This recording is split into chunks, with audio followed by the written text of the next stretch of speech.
invite all to be seated and turn down to commit this process into the able and capable hands of God Almighty. Ustaz Abubakar Siddiq Muhammad in the Muslim faith. Ustaz Abubakar Siddiq.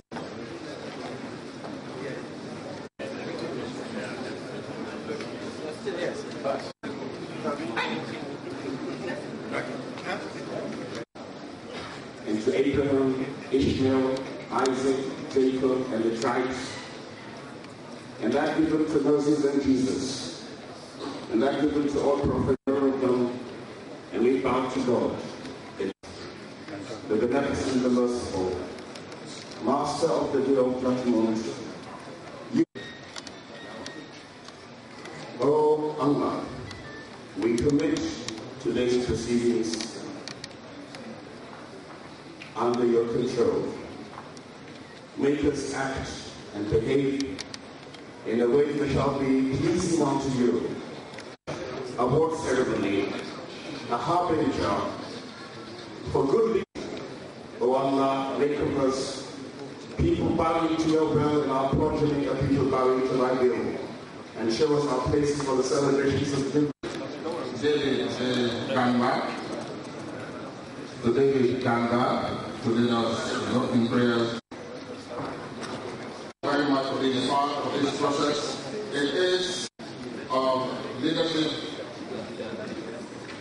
newspapers group, and this time around we are witnessing justice and gentlemen to first especially recognize and welcome the former Vice President of the Federal Republic of Nigeria, the Turaki Adamawa. Please let's put our hands together and especially recognize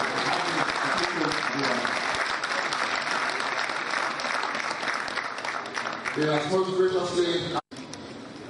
May we also especially recognize who has contributed immensely to the growth and development of the Nigerian nation state and state. He's our person of the year. We are happy to have him here. Let's welcome.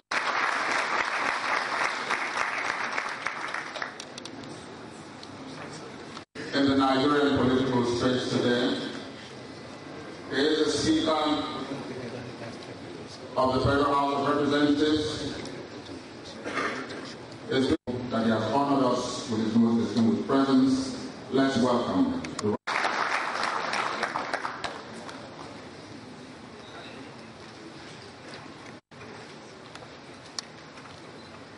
That he has, not only because he's a friend of the House, but political mentors is being honored today as the leadership person.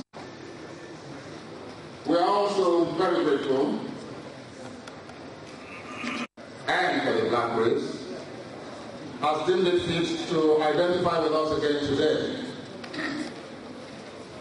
In spite of his age, in spite of his wealth of experience, to accord us his most distinguished elder statesmanly presence.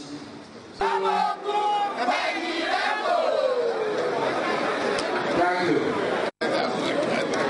Most distinguished ladies and gentlemen, the Star Award, the Leadership Award for Excellence 2011, goes to the Leadership Person of the Year 2011. Most distinguished ladies and gentlemen, join me in welcoming General Theophilus Yakubu Kanjuma, who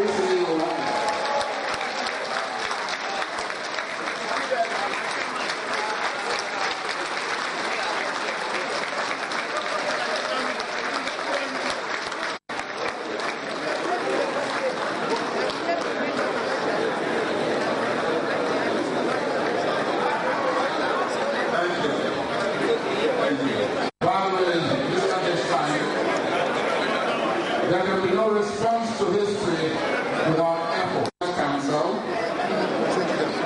Lieutenant General, his exploits, the way to Cobra, and his ideas remain tools to navigate life.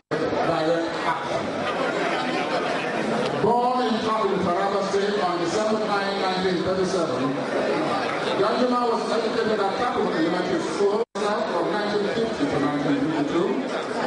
He attended the 1958, the Nigerian College of Arts, Science and Technology in 1960. Became the General Officer commanding POC 3rd Division and later rose to become the Chief of Army Staff in 1975, a position he held until his retirement in 1999. It is worth noting he was a major stabilizing force in the Nigerian Army. He was Minister of Defense between 1999 for Banta of Bukari and Okwara of the Bowl in Imo State. He is the grand commander of the Order of the Nigerian Judicial Rank.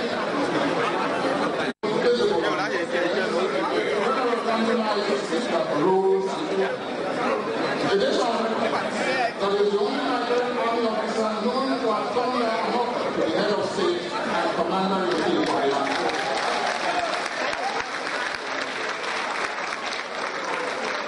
The must be followed.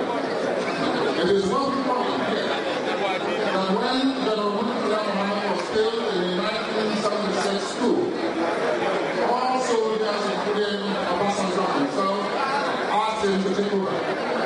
He declined.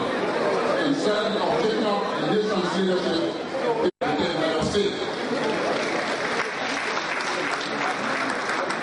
For balance, he also almost single-handedly appointed General Shehu Yardua as the Chief of Staff Supreme Headquarters and the number 2. Danjuma has a record of being forthright. He openly stood against the former president, Obasanjo, attacked his economic interests. At the period of political uncertainty in politics, when President Jonathan was inducted as the president, at the presidency, he chaired the Presidential Advisory Committee, PAC, a body that provided considerable stability at that period of national self-doubt. He provided a much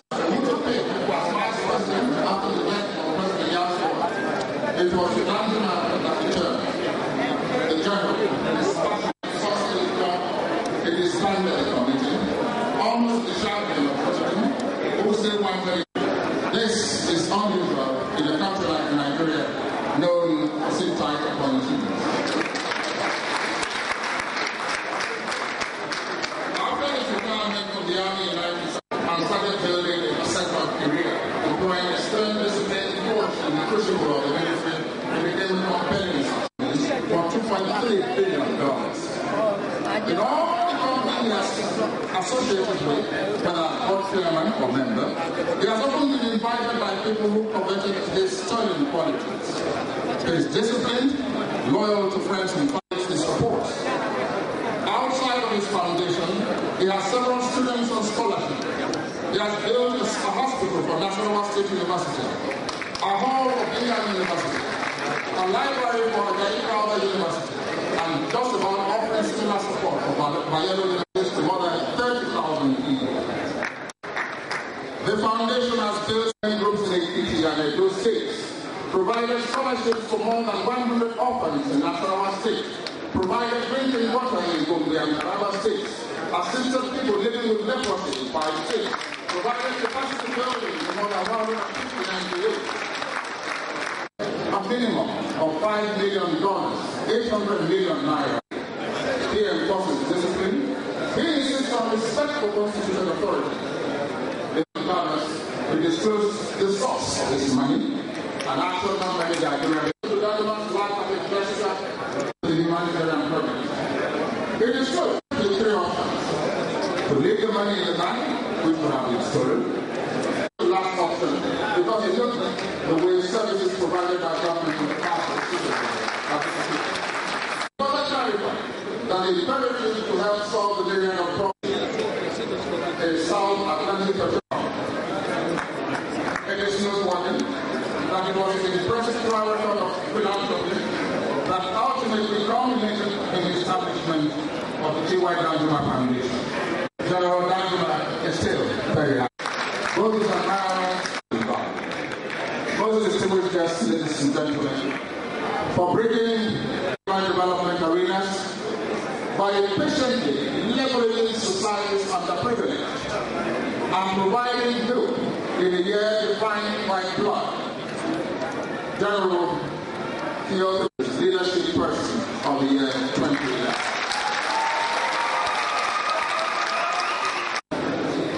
Your Excellencies, distinguished ladies and gentlemen, this is one of the most rare privileges I have got in this country, and I'm honored to do this simple job. Therefore, on behalf of all Nigerians and on behalf of the leadership group of newspapers, and on behalf of particularly those of us who have been here since morning, it is my rare privilege and honor to present the Man of the Year Award, really not only for leadership newspapers, but for all Nigerians. And you must have heard the citation of the general. He is one of really the founding fathers of today's Nigeria. General sir, the honor and privilege. And congratulations. Continue to do well. And God bless you, sir.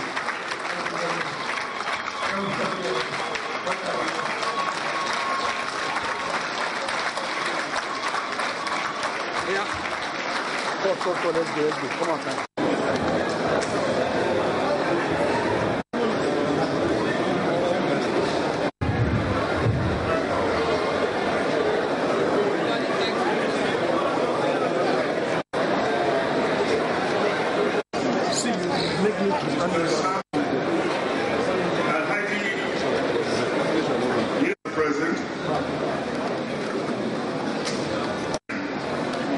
Thank you most sincerely for being here with us during this festival. It's not just a ceremony, it's a festival of awards, and may God be with you as you walk back to your various destinations. First, let me congratulate all my fellow awardees for being found worthy of the Awards of Excellence 2011. I must single out for special mention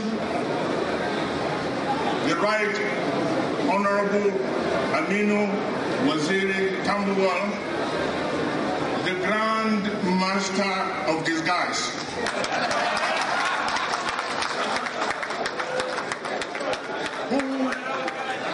who bravely defied his political party and emerged as Speaker, dressed in resource control attire. Let me use this opportunity to appeal to Speaker Tambuwal to donate that resource control attire to the National Assembly to preserve it in its archives for posterity. When the history of our democracy is written, there will be a special mention for the manner in which you appeared at your election as Speaker. Well done.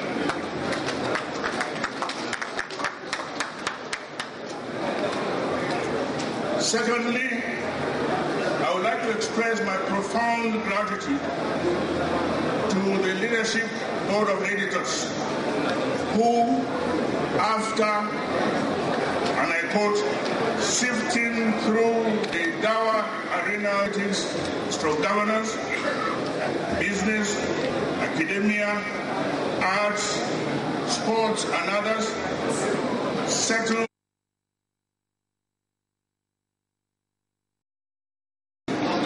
on the year 2011. I am deeply humbled by this great honor done to me. I also thank the Board of Editors for all the kind things they said about me in the citation for this award. I accept this honor as a challenge to do more and commit sure that whenever and wherever I can, I shall endeavor to meet the hopes and expectations of those that it is within my power to help. The need for us to be our brothers and sisters keepers has never been greater than it is now. We all have now a duty to relieve the disasters that are befalling our nation, to save the poor, community begging, to feed the hungry, and to give hope to our young.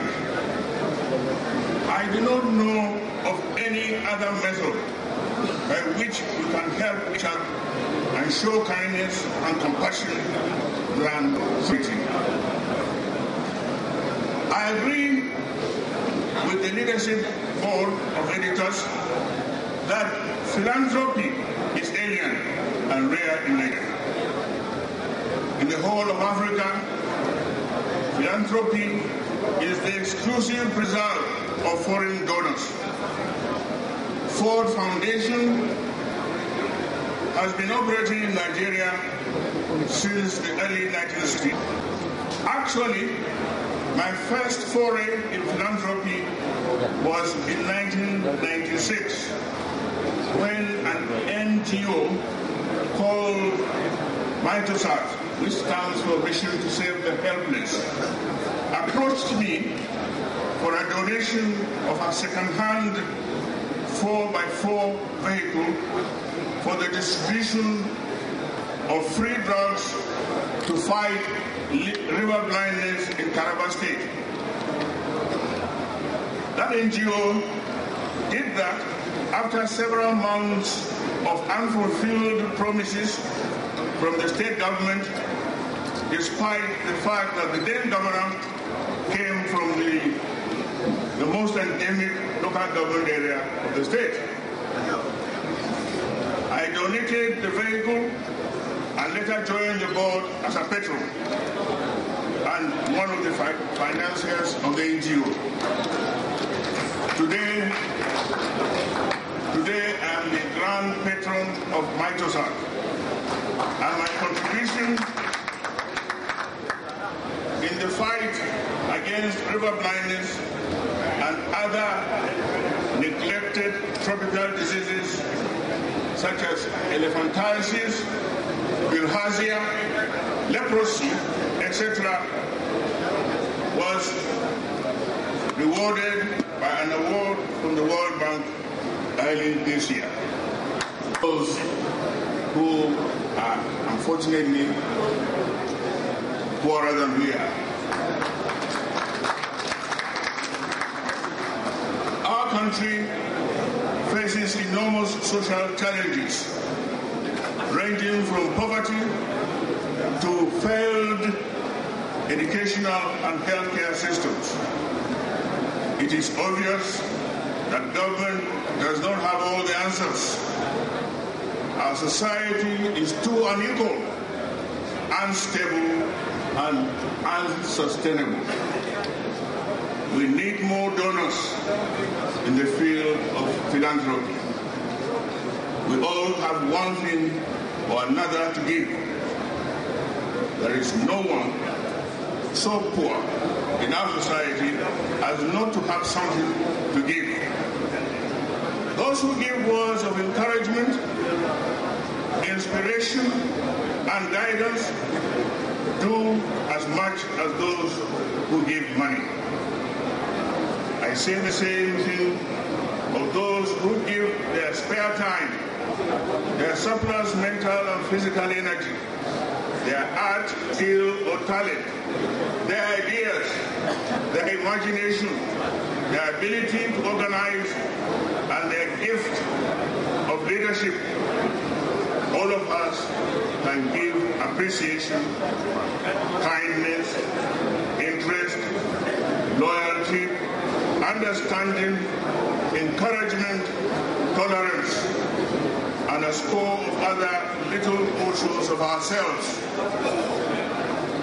Even when we have nothing at all, to pity those who do not have is as good as to give tangible gifts.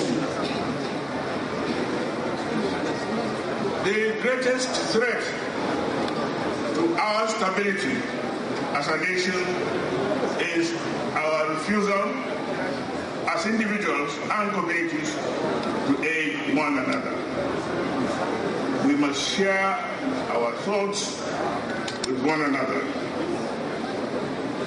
We should be generous, not just with money, but generous in our judgment of one another.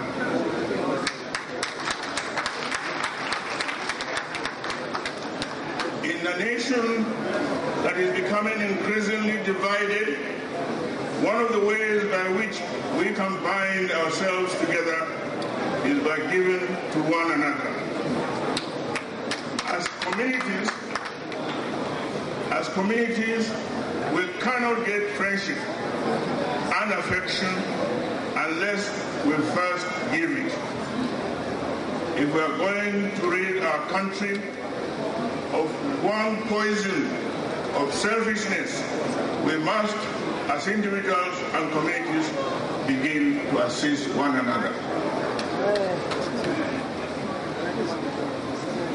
It should no longer be the case that we look to foreign organizations and individuals to do our work. That of our country requires radical change is no longer in doubt. Each and every one of us is an agent of that change. If we fail to do our duty, no one is going to do it for us. We have the capacity to do what needs to be done. And so it is for us to recognize and build upon our capacities. The emphasis must shift from what others can do for us to what we can do for ourselves. That is the way forward.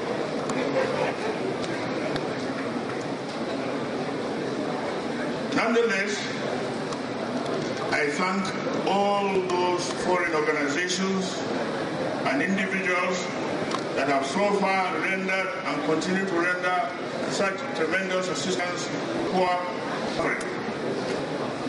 Opportunity to commend the women. The Damasanim Kando, His Excellency, Alhaji Maitana Simile. We welcome you.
Secretary to the government of Borno State, Ambassador Baba Ahmed Frida Oepara, we thank you very much, sir.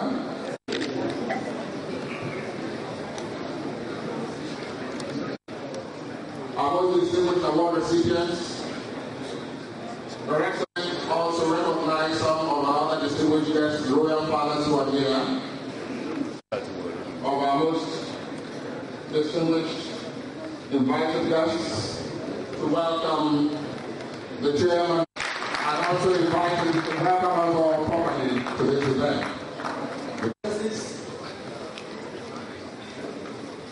Our Governor of the Year, Dr.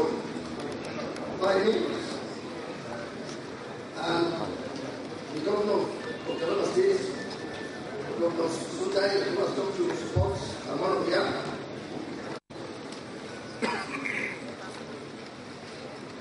Our distinguished guest speakers and faith service, selflessness, courage, innovation, excellence, an idea greater than self. The nomination and selection process involved the leadership board of editors and other members of the top management of the company, and the debate can be quite heated. Sometimes we even test our choices with selected outsiders. We do all this to ensure that the people we eventually choose are those whose actions have set them apart from others. We are glad to say that the Leadership Awards is one of the most credible in the country today. We deliberately strive to make it so because we are aware of the high esteem the discerning public worldwide accords us. The response of the people on our list this year, as in previous years, assures us that we have chosen rightly. It is my pleasure, therefore, to congratulate all the awardees. For those who have called me to protest that I did not include their names, the only thing I can tell them is I do not have such powers. Yes, even the chairman of leadership cannot just put anyone's name on the list without going through the laid-down, rigorous process. The title of the conference is also quite germane to the situation we find ourselves as a nation today. A paper entitled, "Is the Opposition a Serious Alternative in Nigeria?" will be delivered by Professor Pat Tomi, an administrator, an academic, an investor, and a politician. All over the world, there is no democracy that has done well without a strong opposition. Nigeria has had one party in power since 1999. That party's record in the last 13 years is there for everyone to see. If you think the party has performed excellently, then we probably do not need a stronger opposition and should simply leave things the way they are.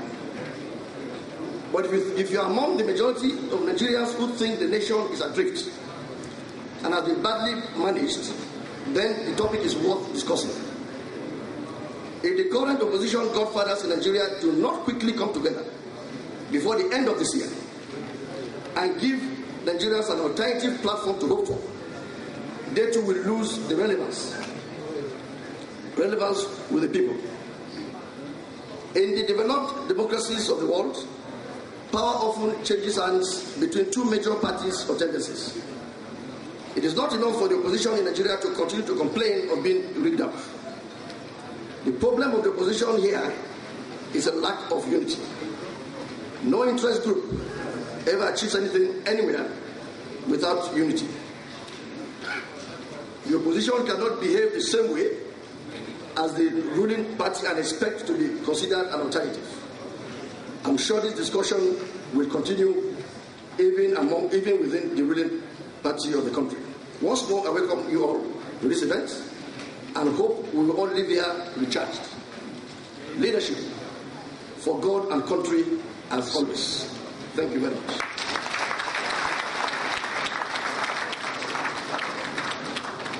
The host deserves another round of applause. Let's put our hands together for him.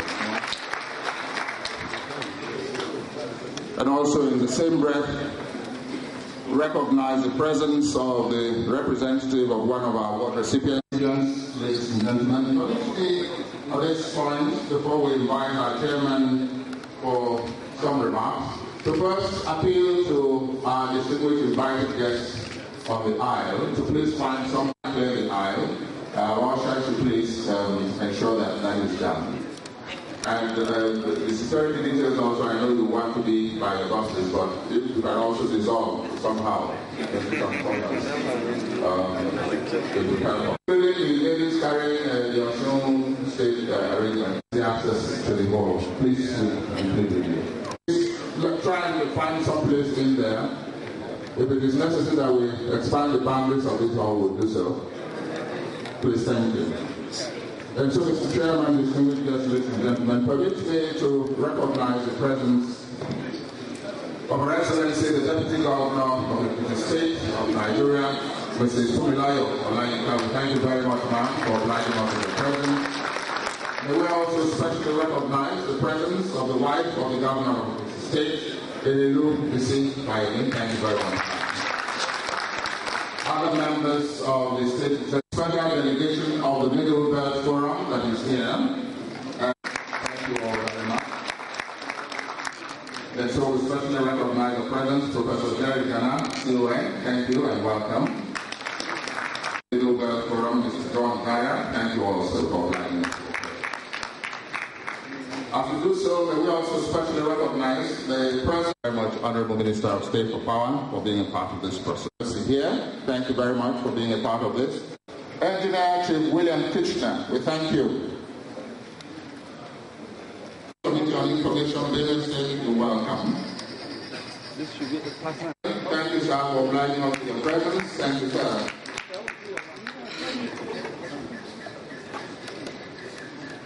The owner of Acto.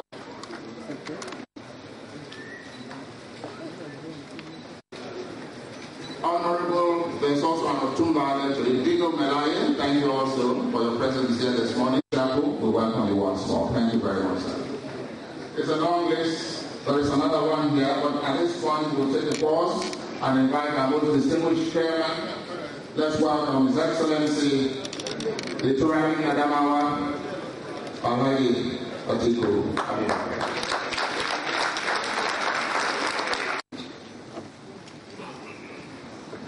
Today, we have two main speakers, the keynote speaker and the guest speaker.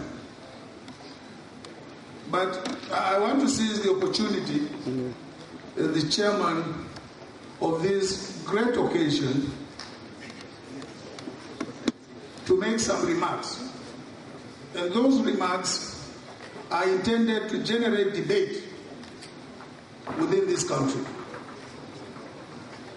So I will take liberties as the chairman to address you today on an issue that has been on the minds of many Nigerians lately, namely the structure of our federation. I believe that it has a bearing on the theme of this important conference today. Politics, including opposition politics, is played within the context of the structure of the polity. I am standing before you today a product of regional parliamentary democracy. I received free qualitative education from the primary to the university levels. I was even paid to attend school. The money, which the government of the day then in northern Nigeria and my local authority used to pay for my education, and those of my contemporaries, was not derived from oil revenues. So I am not a product of oil boom Nigeria.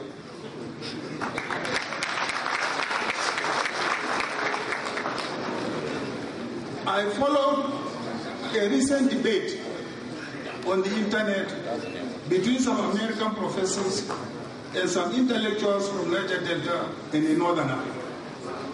Listen to the topic of their debate. They were trying to answer the question of whether Nigeria, or indeed the Niger Delta, can be like Singapore. They all agreed that no nation in the world has developed without a combination of its natural resources and human capital. We have natural resources, but without human capital, neither Nigeria nor the Niger Delta can be like Singapore, which did not have significant natural resources to start with. But a nation without natural resources can be like Singapore if it develops its human capital, as Japan did before Singapore. This is an important lesson for all of us. We must therefore demand good governance at all levels of our government. The immense developmental strides achieved by our first republic leaders were achieved without oil revenues. Yet, we have for over 40 years now been behaving as though nothing can be achieved without oil revenues. We should all be thinking about production rather than distribution or sharing.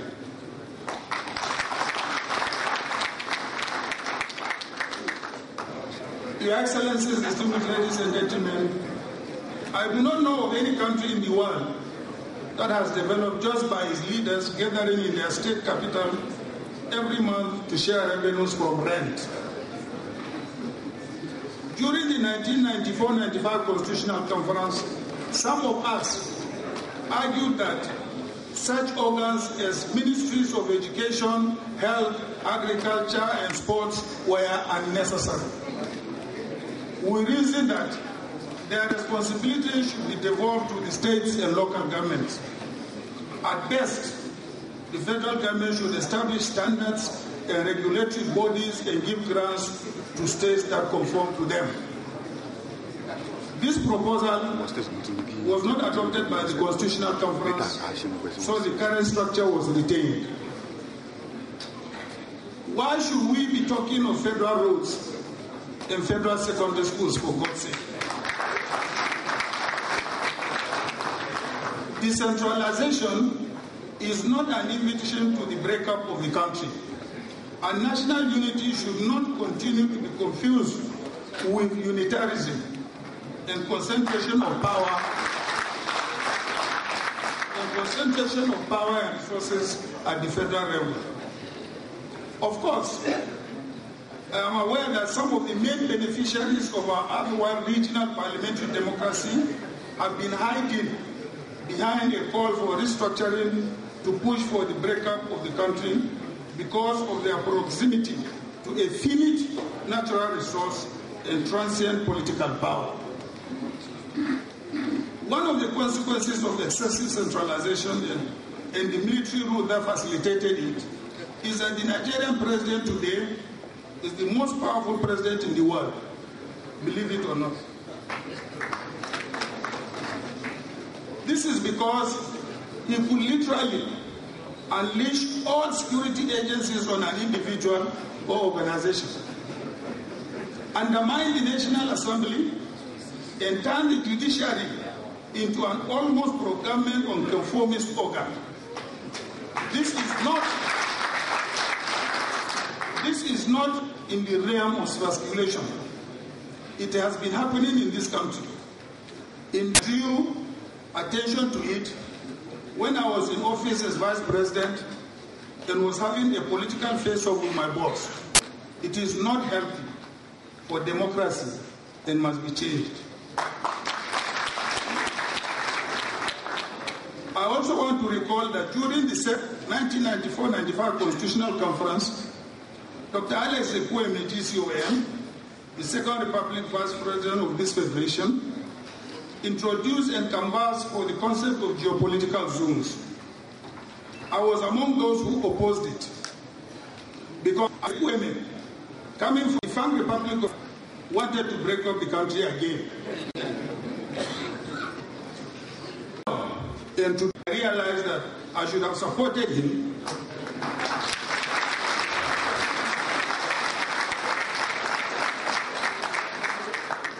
Supported him because our current federal structure is clearly not working. Dr. Fayemi obviously saw that, or saw what some of us with our civil war mindset could not see at the time.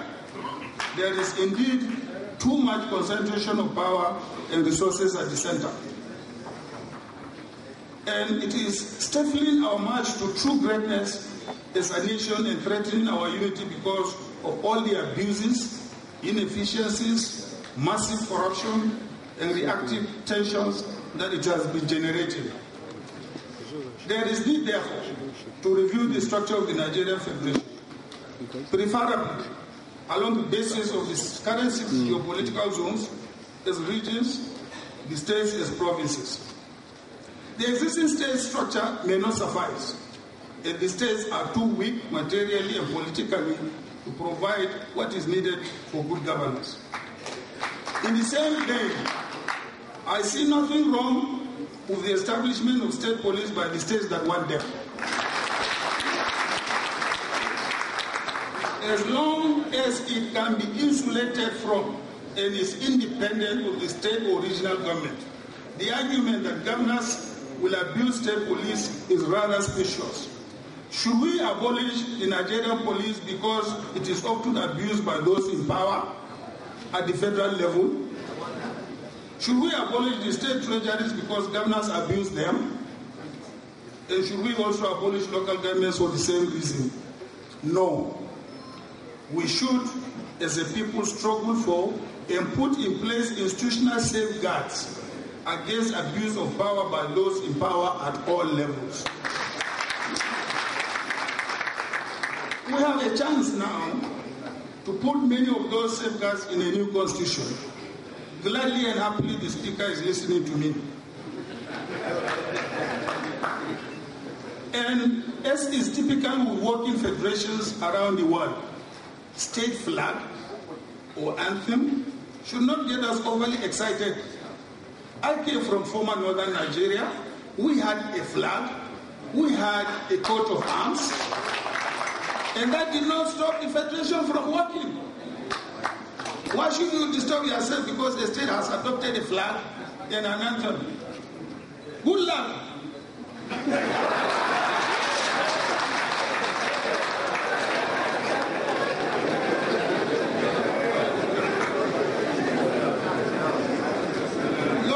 Identities and symbols are not antithetical to and do not preclude national identities.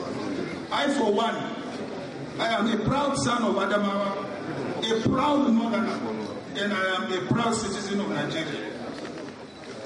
American states all have flags and anthems, yet I do not know of many countries that are more stable and united than the United States of America. It is also absurd to say that all parts of the country should have a uniform wage structure for workers. Our states and regions have different revenue endowments and varying costs of living. And it is misguided for labor leaders to think that a uniform wage structure across the country is in the best interest of workers. Employers, including state governments and agencies that have the capacity to pay more, should be able to do so. That can spark competition for the best talent, which may indeed raise overall wage levels and standard of living in the country. Minimum wage standards should therefore be established by state regional governments. Let me come to our judiciary. I would like to observe that ours is bloated and increasingly conformist and pro-establishment, yet justice is always delayed. In the United States, which has a larger population and landmass, we find that the judiciary, not as bloated as ours, delivers justice faster. I prefer a more activist judiciary at all levels, local, regional, and federal, one that actually does justice rather than hide behind technicalities to do injustice. I would like to see a judiciary that is able to live up to its billing as the last hope of the common man. On the specific theme of this conference, and without prejudice to the keynote address, I will just a remark that I have long been an advocate of a two-party system because of our class, ethnic, religious, and regional fault lines. My recommendation for legislative amendment in that is that for the National Assembly to pass a law stating that, let me say, there shall be two political parties in Nigeria, full stop. It does not have to decree their ideology or platforms. This, in my view, will produce two political parties that will cut across our various divides and be viable alternatives capable of forming government after elections. Ruling parties all over the world never want strong opposition parties, and in contests such as ours are capable of undermining efforts by opposition parties to coalesce into a single formidable alternative. True Democrats have to put pressure on our National Assembly to thus amend the Constitution to provide for a two-party system through legislation. It is good for the health and growth of our democracy. Left to their own devices, our politicians are likely to fail to achieve a two-party system as they have failed in the past. I thank the leadership, newspapers group for organizing this event and for honoring me with the invitation to chair it. More importantly, I thank the newspaper for its commitment to the journalistic creed, or holding those in power to account and reminding them and all of us that in a democracy, power flows or ought to flow from the people. I congratulate the recipients of today's awards, and I thank you, and God bless you all for listening. Thank you very much.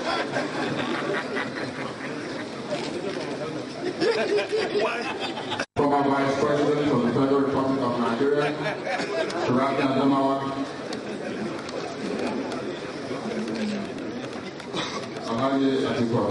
Thank you very much.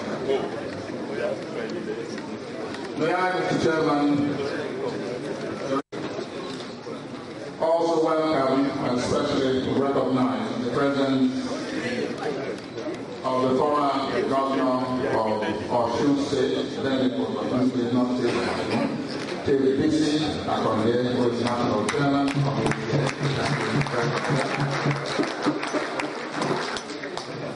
We will also very especially and warmly welcome the Jagaban Bordeaux, Atuano,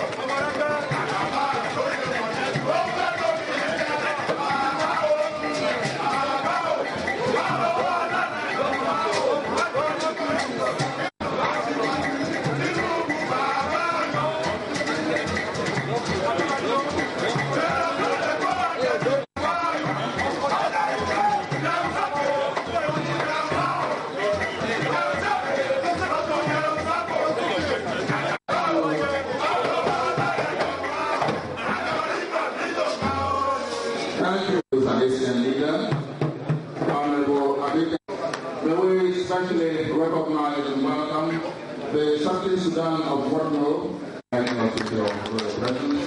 Thank you very much for obliging us in your presence here this morning. Thank you. This is the capital of my country. Thank you very much for obliging us with the presence. Thank you.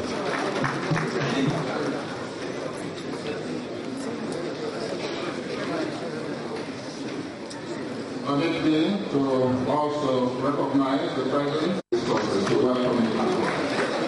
I welcome you, distinguished Senator Ayo Gweze, and Honorable Undidi Elumilu, opportunity to specially recognize and welcome the former President of the Nigerian Bar Association, Wale Olanipo State University, Professor Olanipo Aina. The Deputy Minority Leader in the House of Representatives, Honorable Sulaiman Kawu Sumaila, thank you all for report. Mr. Dimba Jao Kumo, Managing Director, thank you. Enyama Anaba, thank you. I'd again especially recognize the former Minister of Foreign Affairs, Fayemi of Ekiti, Oni of Ekiti.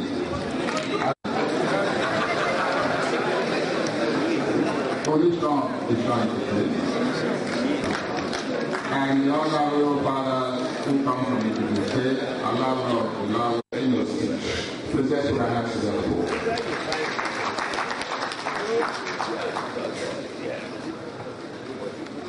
Deliver his keynote address. However, last night, some miscreants shot and killed the Attorney General and Commissioner for Justice of Borno State.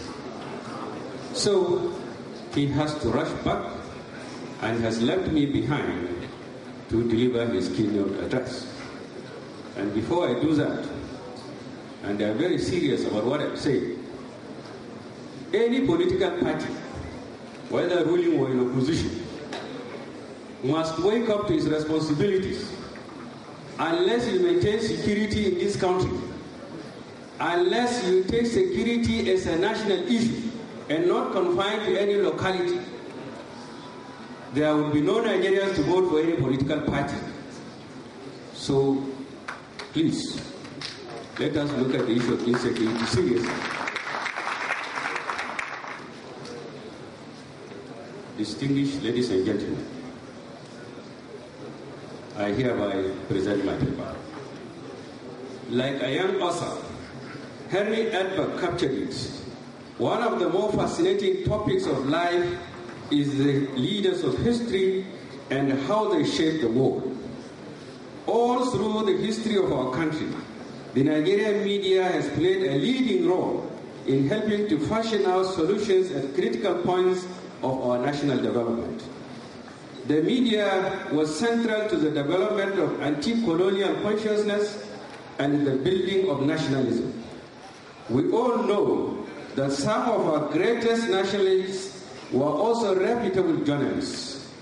When independence was achieved, the media was there to help the new rulers to stay on their toes as the watchdog on behalf of society. Similarly, the media was the nation's shield against military dictatorship, as well as the main organizer of the platform of resistance which opened up the transition to democracy in 1999. The Nigerian people, especially the political elite, owe a lot to the Nigerian media. The Leadership Newspapers Group has no doubt proved to be true to an old tradition of the media's social responsibility. I am proud to say the Leadership Newspapers Group has held high the banner of honor, which the Nigerian media is so well known for. The array of people gathered here attest to the importance of the occasion. It is also indicative of the fact that Nigerians from all walks of life truly desire the consolidation of the democratic process, as well as hope that in the long run, democracy will begin to deliver those essential building blocks to defeat underdevelopment and turn around despair and replace it with hope. I so much cherish every participant at this conference with high hopes that a better democracy should be throughout for Nigeria by the end of the day, because I subscribe to the position of Margaret Mead, an American cultural anthropologist, who said, and I quote, "Never doubt that a small group of thoughtful, concerned citizens can change the world. Indeed, it is the only thing that ever has, unquote. So, when good people keep quiet and look the other way, the unpatriotic people would have a field day. It is therefore my hope and conviction that ideas from this group of participants are capable of changing Nigeria and indeed the world. The theme of our gathering today is a big question. Is the opposition a serious alternative? Is the opposition a viable alternative? Is the opposition committed to unity and thereby pursue the goal that Nigerians expect them to do? I belong to an opposition party, the All Nigeria People's Party. That's the governor and me also. And naturally, we like us to have power at the center. But I am also a realist and do like to explore the possibilities, because since our return to democracy in 1999, Nigerians have always been faced with doubts and despair. So they are very right to ask, is the opposition a serious alternative in Nigeria, going by the failure of the opposition to unite hitherto? Are all the big wigs, the top politicians that I saw here, ready to unite and do something for Nigerians? Those of us suddenly with the responsibility of governance owe a lot to our country and our people. But the fact that we have gathered to explore the prospects of the opposition as an alternative platform of governance and development to our country offers an interesting dialectic. On the one hand, it shows, with reservations though, some consistency in the development of the process of democracy, while on the other hand, there is advanced political consciousness and voting power targeted against the ruling party because it has not satisfied the deepest yearnings of the Nigerian people. This is the case not only at the center, but indeed across the 36 states of Nigeria. In ideal competitive multi-party democracies, the elected party in power seeks to transform the polity in tune with its vision as enshrined its manifesto on the basis of which it was supposedly elected. Political parties in a democracy recognize and respect the authority of an elected government even when they lose elections. This is in the belief that the system is open, transparent, and may eventually lead to the emergence of the opposition into government someday. However, in Nigeria, as in many other third world countries, the ruling party will stay in power by all means, by hook or crook, for 60 years, or over 60 years, or forever, and the opposition will do nothing. This ultimately endangers democracy. This is the unfortunate story of our dear country, both at the national and state levels. Our politics is Machiavellian, where, to borrow from Claude Ike, makes efficiency norms take precedence over legitimacy norms, and where the end justifies the means. Most of the issues around the opposition today in Nigeria center around the operational characteristics of the political parties out of power. How organized are they? How good is their internal democracy? What are the core values they subscribe to? Are they organized in a principled manner? Or are they just vehicles for power and therefore subsumed in opportunism? Do members feel a commitment to keeping these parties alive? What is the vision they have for our national development and for democratic consolidation? Do Nigerians even trust these parties? Can ordinary Nigerians give their personal resources to support them? These are not ideal questions. We must ask them to be able to answer the central question, which brought all of us together here. Nigerians are asking these questions in various ways, and if we must pitch for power as members of the opposition, we have to confront these questions as much as we have to honestly and honorably face our records of service to the people since 1999.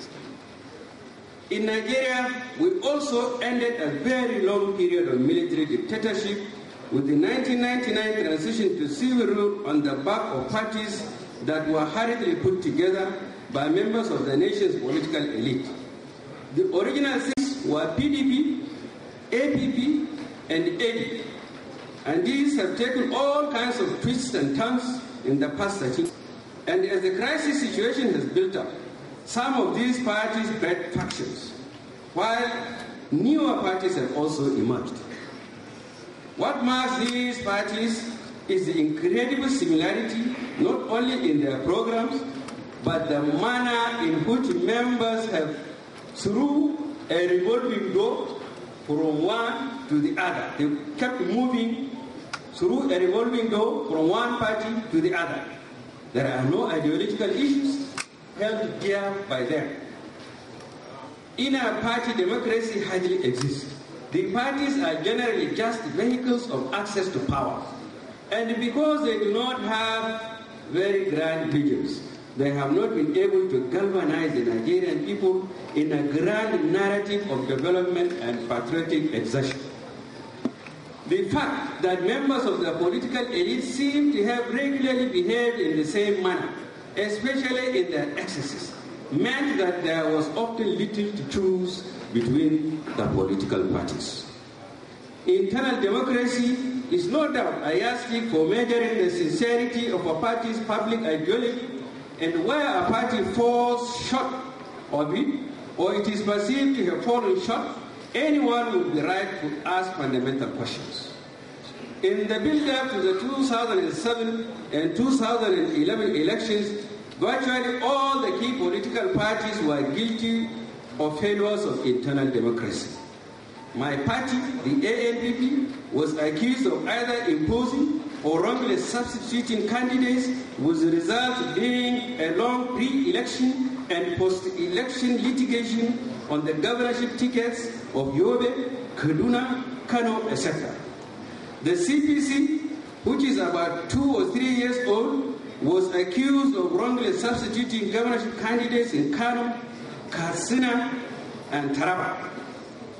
The ACN was also accused of imposing candidates, especially in the southwestern states, and the PDP, as the biggest party, was accused of committing the most crime against party internal democracy by allegedly imposing or wrongly substituting governorship candidates in Rivers, Taraba, Anambra, and a host of other states.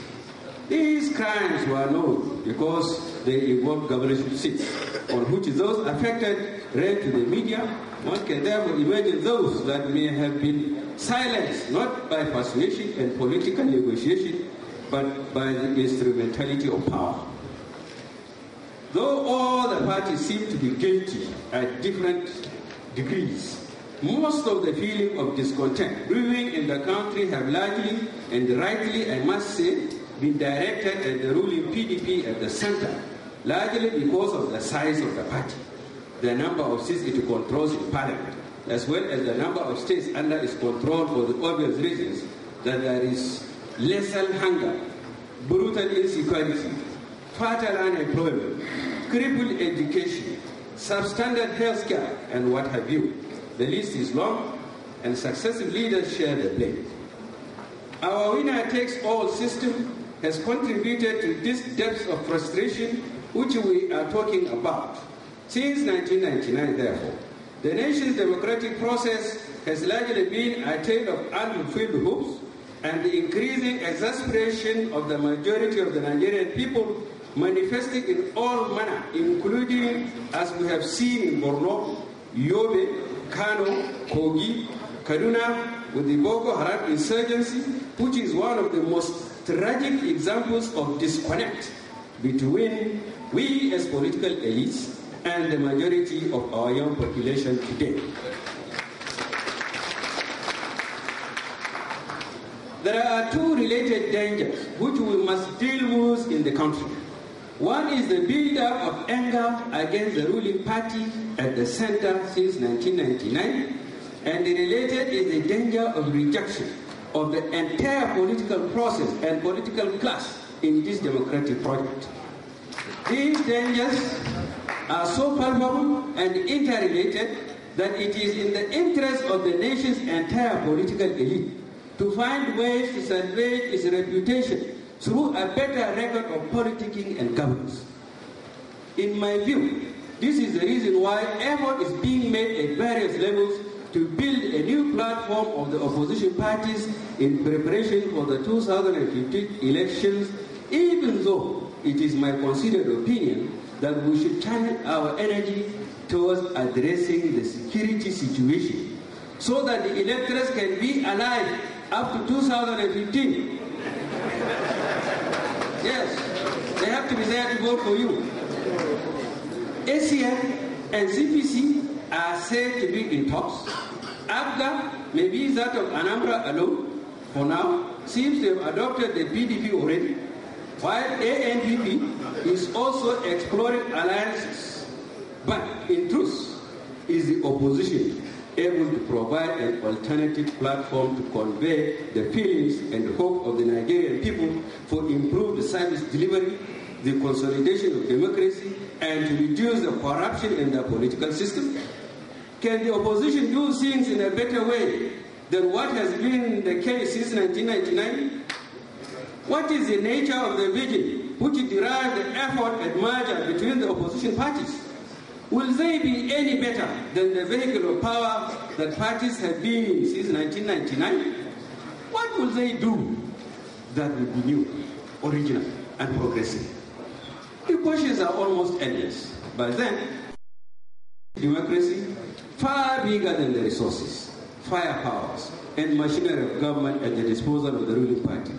This is the almighty, dark blue stinker called poverty. Poverty is the #1 threat to any opposition becoming a serious challenger because it replaces ideologies with cash and places price tags on otherwise principled politicians and electorates.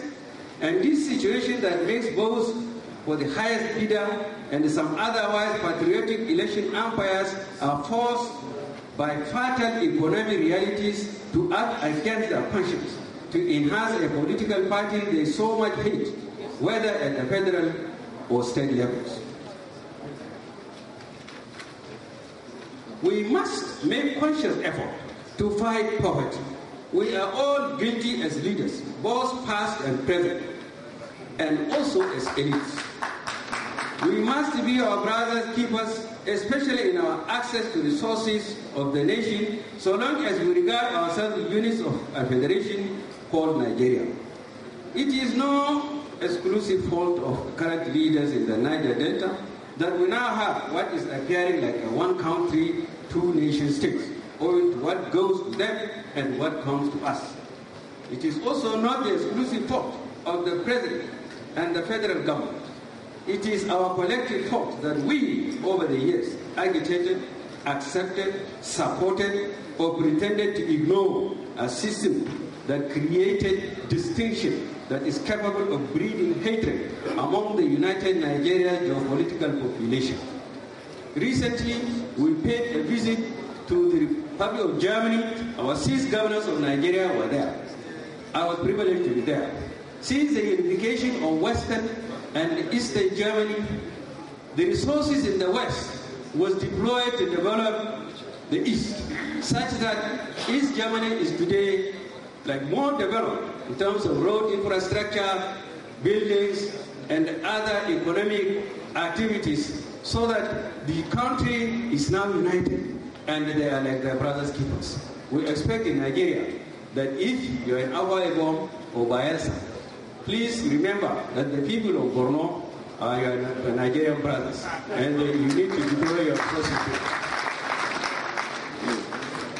We used to be one, and inshallah we shall remain one, in spite of all our challenges and differences.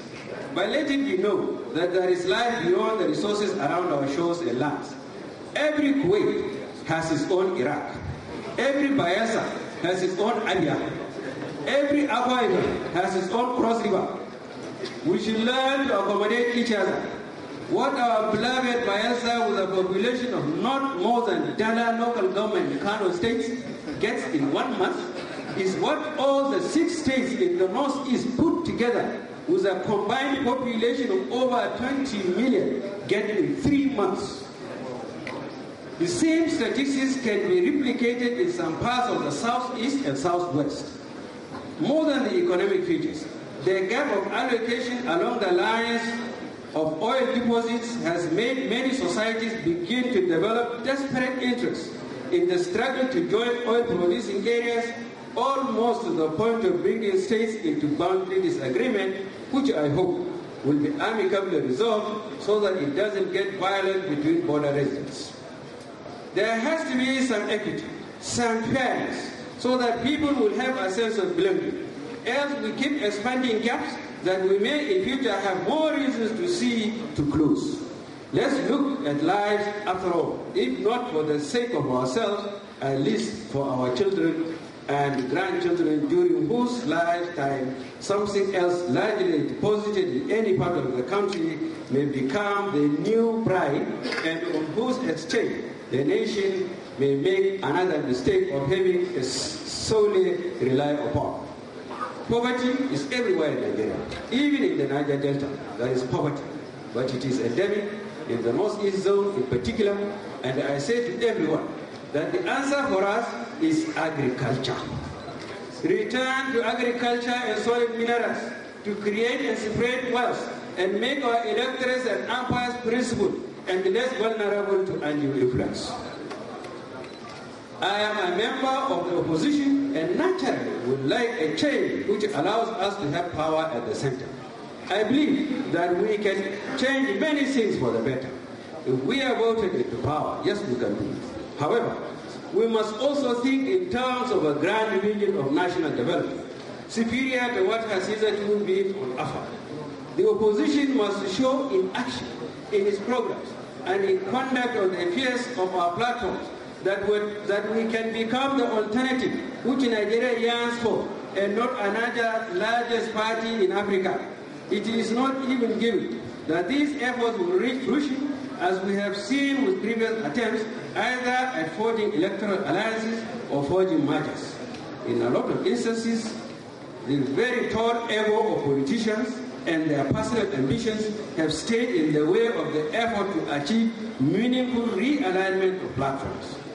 Many of the effort to develop opposition platforms has also been a failure, largely because the efforts were also compromised by fifth columnist infiltration by the ruling party, as well as the incredible situation whereby members of the opposition parties prefer to work for the ruling party while supporting their own parties again, largely because of poverty and greed. For the opposition, just as for the entire political elite of the country, there are no easy options to becoming the ruling group in a society, especially one as complicated as Nigeria. The opposition must search for viability through a record of dedicated service and the construction of a robust, inclusive platform which is devoid of the generally prevalent opportunism in our political process. Such a platform must then attempt to address at the level of its program some of the more pressing problems militating against national development today, especially insecurity, poverty, and unemployment. It is possible for the opposition to become a viable alternative or a serious alternative, and it is desirable. For me, as an opposition member, the political opposition has for too long been weak, fractious, and easily co-opted and divided. This is because it is very difficult for many politicians to survive without the patronage of which comes from government. But it is precisely when we work with the dogged commitment to principles that we can then find the ability to be seen as serious challenges for power. I mean power to work for the people and not our turn to chop. The Nigerian opposition needs to win the trust of Nigerians. In Nigeria, opportunism of the political elite has become sickeningly wide.